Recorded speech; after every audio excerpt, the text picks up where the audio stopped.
Shalom Bapak Ibu Saudara, salam jumpa kembali dengan saya Agus Widodo. Kita bertemu di dalam program Sudahkah Anda bertemu dengan Tuhan hari ini? Doa harapan saya semoga Bapak Ibu Saudara bisa berjumpa dengan Tuhan melalui video yang sekarang Bapak Ibu Saudara sedang saksikan di layar Anda, ya, baik HP maupun laptop. Puji nama Tuhan. Hari ini ada satu judul yang mau saya sharekan kepada kita, yaitu imanmu diuji Tuhan. Wah, judulnya keren ya, imanmu diuji Tuhan. Kita akan ambil di dalam Matius pasal yang keempat ayat 1 sampai 11. Matius pasal yang keempat ayat 1 sampai 11 berkata seperti ini. Maka Yesus dibawa oleh Roh ke padang gurun untuk dicobai iblis, dan setelah berpuasa 40 hari dan 40 malam akhirnya laparlah Yesus. Lalu datanglah si pencoba itu dan berkata kepadanya, "Jika engkau anak Allah, perintahkanlah supaya batu-batu ini menjadi roti." Tapi Yesus menjawab, "Ada tertulis, manusia hidup bukan dari roti saja, tetapi dari setiap firman yang keluar dari mulut Allah." Kemudian iblis membawanya ke kota suci dan menempatkan dia di bubungan bait Allah. Lalu berkata kepadanya, "Jika engkau anak Allah, jatuhkanlah dirimu ke bawah. Sebab ada tertulis mengenai engkau, ia akan memerintahkan malaikat-malaikatnya, dan mereka akan menatang engkau di atas tangannya, supaya kakimu jangan terantuk kepada batu." Lalu Yesus berkata kepadanya, "Ada pula tertulis, janganlah engkau mencobai Tuhan Allahmu." Dan iblis membawanya pula ke atas gunung yang sangat tinggi, dan memperlihatkan kepadanya semua kerajaan dunia dengan kemegahannya. Dan berkata kepadanya, "Semua itu akan kuberikan kepadamu jika engkau sujud menyembah aku." Maka berkatalah Yesus kepadanya, "Enyalah iblis, sebab ada tertulis, engkau harus menyembah Tuhan Allahmu dan hanya kepada Dia sajalah engkau berbakti." Lalu iblis meninggalkan dia, dan lihatlah, malaikat-malaikat datang melayani Yesus. Saudara, Yohanes berkata, yang Pembaptis berkata tentang Yesus bahwa Yesus harus semakin besar, ya. Tetapi Yohanes harus semakin kecil. Dan ini sudah terbukti setelah Yohanes Pembaptis membaptis Yesus dan memberikan kesaksian tentang diri Yesus. Yesus harus menjadi fokus utama dan bukan lagi Yohanes. Memasuki masa pelayanan yang baru saja akan dimulai, maka Yesus harus melewati 3 percobaan yang harus dia alami sebagai tes, sebagai ujian awal untuk memulai pelayanannya. Pencobaan yang dialami oleh Yesus berupa 3 serangan, ya, dari iblis yang ditujukan kepada Yesus. Nah, Bapak Ibu, tiap ujian itu melewati jawaban, ya, firman Allah yang selalu dikutip oleh Yesus sendiri.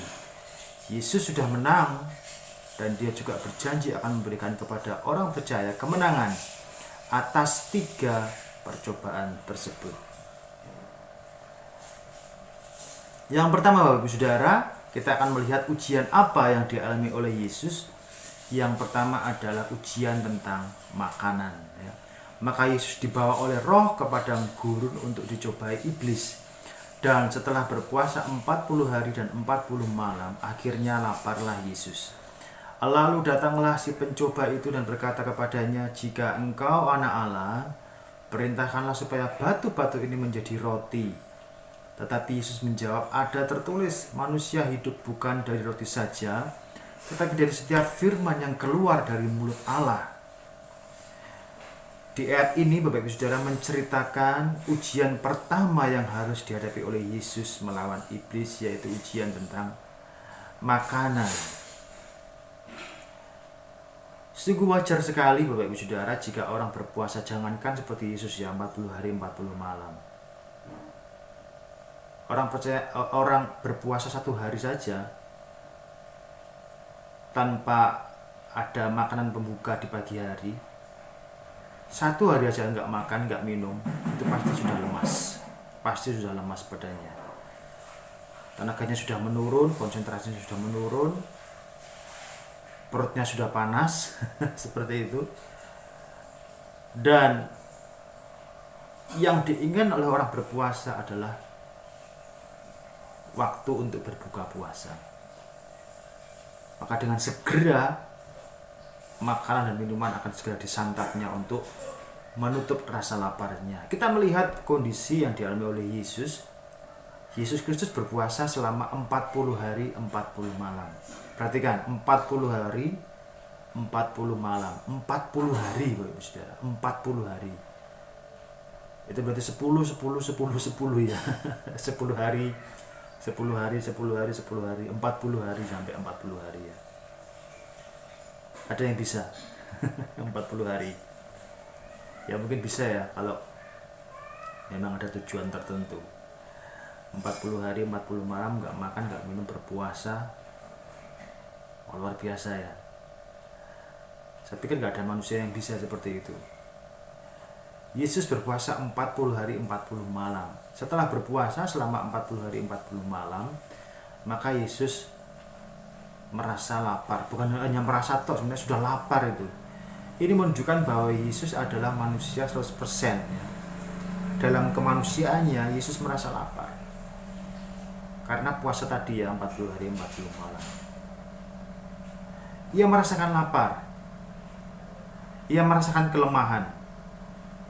Ya. Sekali lagi, kalau kita berpuasa, hal pertama yang kita alami adalah lapar. Ya, lapar. Tapi bisa dikalahkan dengan motivasi berpuasa itu apa? Jika motivasinya kuat, maka rasa lapar itu bisa dilupakan sementara ya. Misalnya ada orang yang mau berpuasa 3 hari 1 minggu, ya bisa-bisa saja. Tapi bukan berpuasa hanya untuk diet, tidak. Tapi berpuasa dengan tujuan tertentu, pasti bisa ya, pasti bisa. Nah, jika Kristus Yesus pada waktu itu menuruti kemauan iblis Bapak Ibu Saudara, maka Yesus akan segera mengubah batu itu menjadi roti. Orang yang lapar setelah berpuasa, nggak makan nggak minum itu lihat sesuatu pasti bayangannya kepingin makan ya. Lihat benda seperti membayangkan makanan, lihat air seperti membayangkan minuman, seperti itu ya. Yesus pada waktu itu melihat apa yang di sekelilingnya itu, dan situasi tersebut dimanfaatkan oleh iblis untuk datang mencobai Yesus. Iblis berkata, kalau engkau anak Allah, maka ambil batu itu, ubah batu itu menjadi roti. Jadi nggak perlu susah-susah, kan Allah toh. Tinggal sentuh aja batunya, lalu bisa diubah menjadi roti dan segera dimakan. Ya saya tahu bahwa kalau Yesus mau, dia bisa melakukan itu, bisa. Tapi apakah yang dilakukan oleh Yesus? Dia mengutip firman Tuhan ya. Dia mengutip firman Tuhan.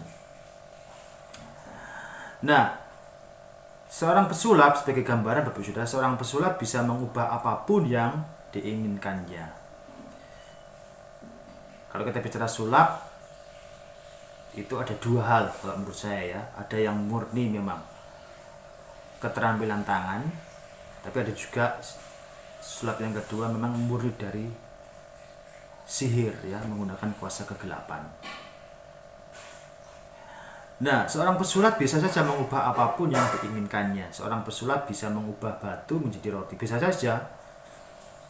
Tinggal sediakan batu sama roti. Tinggal bagaimana caranya supaya bisa dari skin pertama dari skenario pertama menuju ke skenario kedua, bisa diatur itu. Dan ada juga yang sulap yang menggunakan sihir, menggunakan kuasa kegelapan, bisa saja bukan hanya mengubah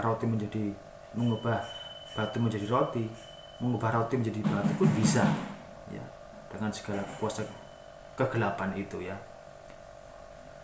Semua bisa dilakukan, tapi trik tidak nyata, ya, tidak nyata. Yesus pada waktu itu bisa saja melakukan itu, tapi dia tidak melakukan itu. Dia tidak mau jatuh terhadap ujian dari iblis pada waktu itu. Sebagai penerapannya Bapak Ibu Saudara, buat kita orang percaya, apakah orang percaya yaitu saya dan saudara sedang menghadapi ujian tentang makanan? Tunggu dulu Bapak Ibu Saudara, makanan ini bukan hanya sepiring nasi, sepiring, bukan. Ini menyangkut kepada kebutuhan perut, ya. Kalau saya bicara makanan bukan hanya sepiring makanan saja, tidak. Bukan hanya roti satu piring, tidak. Ini lebih berbicara kepada bagaimana memenuhi kebutuhan perut kita. Yesus sudah dicobai dan Yesus akan memberikan kemenangan kepada orang percaya untuk menang melawan ujian seperti ini.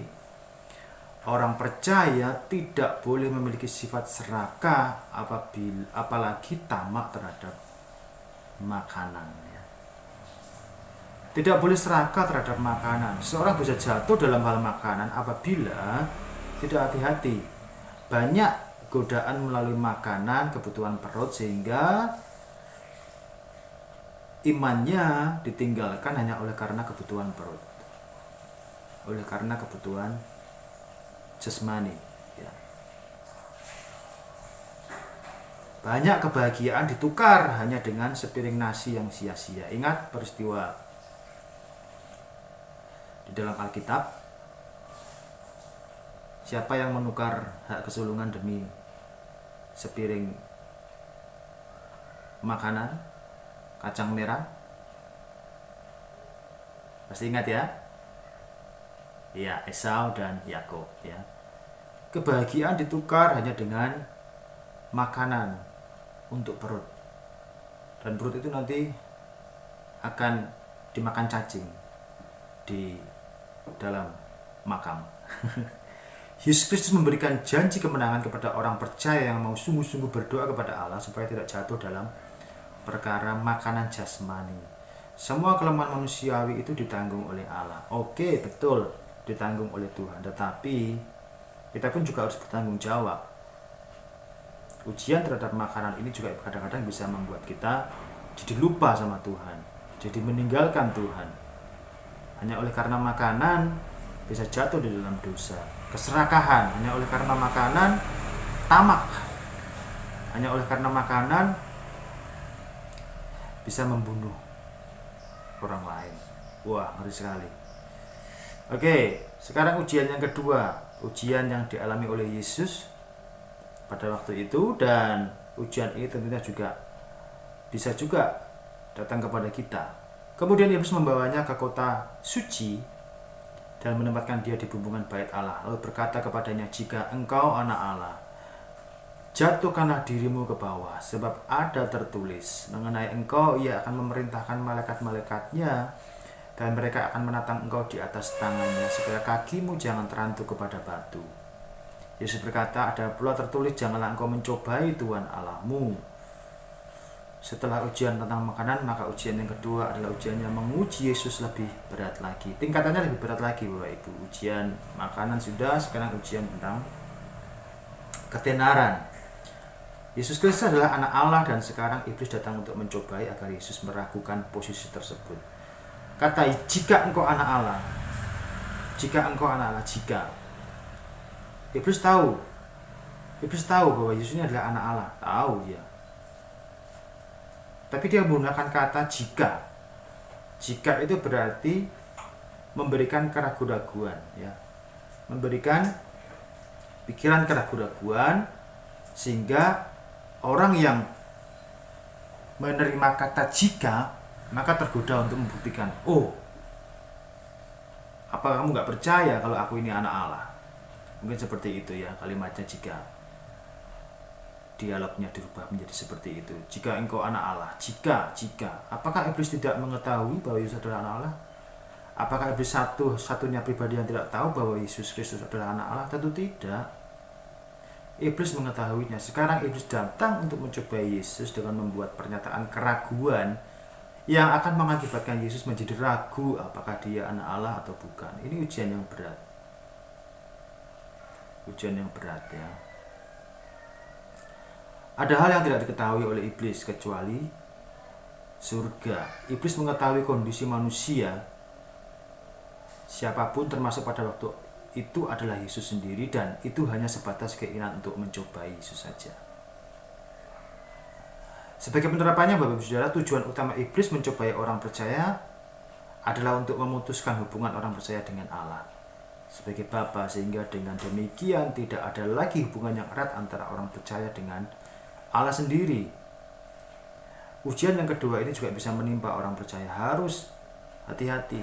Ujian tentang ketenaran ini begitu kuat pengaruhnya.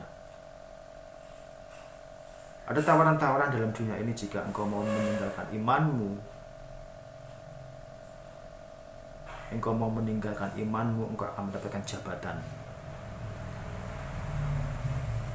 Jika engkau mau meninggalkan imanmu, meragukan imanmu dan pindah pada yang lain, menyembah iblis, maka aku akan memberikan ketenaran. Namamu akan terkenal di dunia ini. Dan banyak kita jumpai, kalau Bapak Ibu Saudara searching di internet, banyak para selebritis di luar negeri yang secara terus terang sudah kontrak, ya, membayar kontrak nyawa dengan iblis, diganti dengan ketenaran, diganti dengan nama yang tenar, terkenal, seperti itu. Tapi kita tahu ya, ketenaran seperti itu tidak berumur panjang. Akan ada pengganti lain yang akan mengganti posisi dari para selebriti tersebut. Dan pergantian seperti itu seringkali ada kuasa roh jahat yang terlibat di dalamnya. Makanya kita tidak heran ada kelompok-kelompok penyembah setan, kelompok pemuja iblis dan lain sebagainya. Dan ketika orang-orang masuk ke dalam kelompok-kelompok seperti itu, menjadi jemaat-jemaat dari gereja-gereja setan, penyembah-penyembah setan, mereka bisa mendapatkan ketenaran, ya. Mendapatkan ketenaran sebagai ganti dari nyawa yang diberikan kepada iblis. Ya, kita sebagai orang percaya tidak tertarik untuk hal seperti itu, ya. Tidak tertarik, sangat-sangat tidak tertarik. Ujian yang ketiga yang dialami oleh Yesus. Dan iblis membawanya pula ke atas gunung yang sangat tinggi dan memperlihatkan kepadanya semua kerajaan dunia dengan kemegahannya, dan berkata kepadanya, semua itu akan kuberikan kepadamu jika engkau sujud menyembah aku. Maka berkatalah Yesus kepadanya, enyalah iblis, sebab ada tertulis, engkau harus menyembah Tuhan Allahmu dan hanya kepada Dia sajalah engkau berbakti. Lalu iblis meninggalkan dia, dan lihat, malaikat-malaikat datang melayani Yesus. Bapak Ibu Saudara, penderitaan, kebutuhan hidup, harta, dan kekayaan adalah alasan-alasan yang paling kuat yang bisa digunakan iblis untuk mencobai siapapun, termasuk Yesus Kristus sendiri. Ingat, kalau Yesus kita sebagai guru kita, sebagai juru selamat kita sudah mengalami ujian seperti itu, manusia di bumi ini pun juga mengalami ujian yang sama. Ujian tentang kekayaan, kebutuhan hidup, harta, dan kekayaan dan lain sebagainya, itu bisa menimpa kepada siapapun juga. Siapapun manusia bisa jatuh dalam ujian harta. Tidak ada orang yang jujur. Kalaupun ada orang yang jujur, itu sangat sedikit sekali. Ada banyak penjahat-penjahat, narapidana yang terlibat dalam kasus korupsi, tidak jujur, dan kebanyakan juga nama-nama mereka adalah nama-nama Kristen, ya. Paulus, Matius, waduh, luar biasa sekali, dan ini memalukan. Namanya bercirikan Kristen, tetapi sebagai napi korupsi. Korupsi itu apa? Mencuri ya. Mengambil kekayaan yang bukan haknya. Dan ini Bapak Ibu Saudara sangat berbahaya sekali jika ketamakan akan harta ini menguasai hati orang. Lalu dia bisa melupakan segala-galanya, termasuk dia menjual dirinya untuk diganti dengan kemuliaan dunia ini. Yesus tidak mau. Yesus tidak mau. Tapi manusia menjadi sasaran selanjutnya dari iblis supaya manusia dijatuhkan dengan godaan harta dan kekayaan. Banyak orang yang terlibat di dalam dosa ketamakan akan harta. Kalau di Indonesia, khususnya di Jawa Tengah atau di Jawa Timur, ada tradisi budaya pergi ke Gunung Kawi. Ya. Ngapain pergi ke Gunung Kawi, Bapak Ibu Saudara? Ya, kalau ditanya, ya saya mau ziarah saja. Nggak mungkin ke sana cuma ziarah saja, pasti ada minta-minta. Minta sesuatu yang diinginkan hatinya, itulah kekayaan. Kekayaan didapatkannya dengan menyembah iblis, menyembah setan. Dan kekayaan itu pasti akan didapat, tetapi sebagai gantinya adalah jiwa atau dirinya menjadi milik iblis. Dan iblis akan menuntut jiwa itu menjadi miliknya. Ujian kekayaan, ujian yang sangat besar. Manusia harus berhati-hati karena banyak orang jatuh dalam ujian seperti ini. Kita sebagai orang percaya jangan sampai jatuh terhadap ujian kekayaan. Apa yang harus kita lakukan? Bekerjalah dengan baik, bekerjalah dengan keras. Tidak kepingin akan hal-hal yang mistis, tidak kepingin akan hal-hal yang instan. Semua harus bekerja dan berdoa. Ora et labora ya. Iblis bertujuan untuk menggoyahkan Yesus dengan ujian ini dan memiliki harapan Yesus kalah dalam ujian ini sehingga takluk dan sujud menyembah kepada iblis. Tapi tunggu dulu, Yesus menang. Yesus menang. Puji Tuhan. Saya bangga, kita semua bangga memiliki Allah, memiliki Yesus yang menang melawan ujian. Dan karena dia sudah menang, maka dia akan memberikan kepada kita kemenangan. Ya. Sebagai gambaran atau ilustrasi dari poin ini, banyak orang bersusah-susah untuk mendapatkan harta dunia. Tidak jarang mereka saling membunuh dan membinasakan oleh karena persoalan harta. Ada yang sampai masuk ke urusan hukum oleh karena soal warisan, pertengkaran soal warisan, sampai membunuh dan lain sebagainya. Persoalan harta, ya. Sebagai penerapannya untuk poin ini, Bapak Saudara, Kristus Yesus menjawab semua pencobaan iblis itu dengan jawaban ada tertulis. Yesus mendasarkan jawaban itu kepada firman Tuhan. Hanya firman Tuhan yang dirujuk oleh Yesus untuk menangkis serangan si iblis. Apa artinya bagi kita orang percaya ketika kita menghadapi serangan iblis dengan pencobaan seperti ini? Katakan, ada tertulis di dalam firman Tuhan. Maka jawaban ini memberikan kemenangan bagi orang percaya untuk melawan tipu muslihat iblis. Sebagai akhir, Bapak Ibu Saudara, Yesus Kristus menjawab semua pencobaan iblis hanya dengan mengutip firman Tuhan. Ada tertulis. Apakah orang percaya mau menang melawan godaan iblis? Jawabannya hanya melawan itu dengan firman Tuhan. Yesus sudah mengalami 3 ujian itu, dan siapapun kita orang percaya pasti juga akan mengalami ujian itu. Apa saja ujian itu? Makanan, ketenaran, kekayaan. Tapi kita bisa menang. Karena apa? Yesus sudah menang. Dan karena Yesus sudah menang, maka Yesus memberikan kepada kita kemenangan. Haleluya. Jangan kalah dengan ujian, 3 ujian seperti ini ya. Di nama Tuhan, selamat berkarya.